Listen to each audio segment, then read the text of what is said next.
honorably to sacrifice is what makes us who we are as a country. We, in this case, honor those who gave their lives in service of our country, that they were willing to give their full measure, if you will, to make sure the United States prevails and we remain a free country.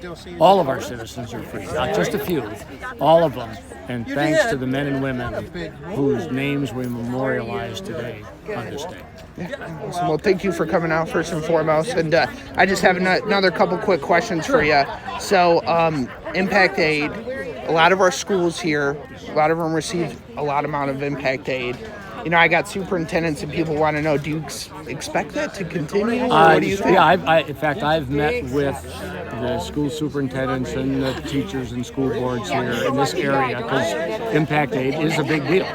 It's a large portion of the budget here in the schools. So the short answer is we're working on it, but I expect it to continue. Yeah. Do you have any expectations? You know, another thing that comes up with that is paraprofessionals, your special needs teachers, and funding for that stuff. Yeah, as we look at in Washington, D.C., not closing the Department of Education, but greatly reducing it where it doesn't need to be involved, because Michigan can educate its K through 12 students with its own plans and curriculums and all of that.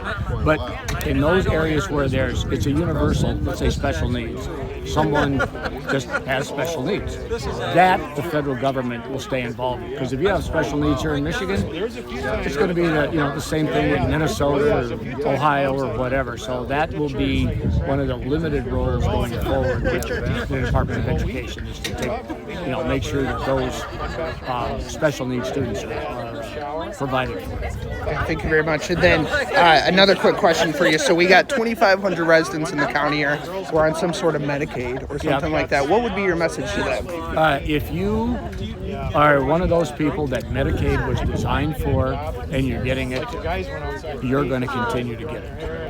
If you're able-bodied and you're just getting a free paycheck, chances are that's going to disappear. Oh, thanks. You gave it to me.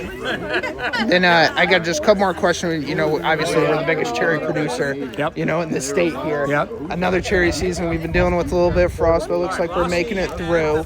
You know, with cherries and tariffs, how are you and your administration stemming with the cherry, as you know, we're talking about tariffs today, but for quite a long time now, whether it be cherries from Poland, cherries from Turkey, cherries now potentially from Peru, they're big into blueberries.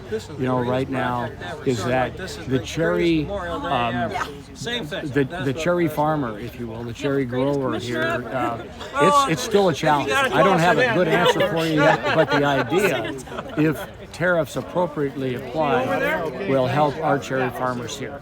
Last thing I just forgot, just housing. Any update, with housing here? Obviously it's been a big issue for decades and decades. Is there any relief coming? Well, the bottom line is it's all about the local communities. You know the phrase NIMBY? Not in my backyard?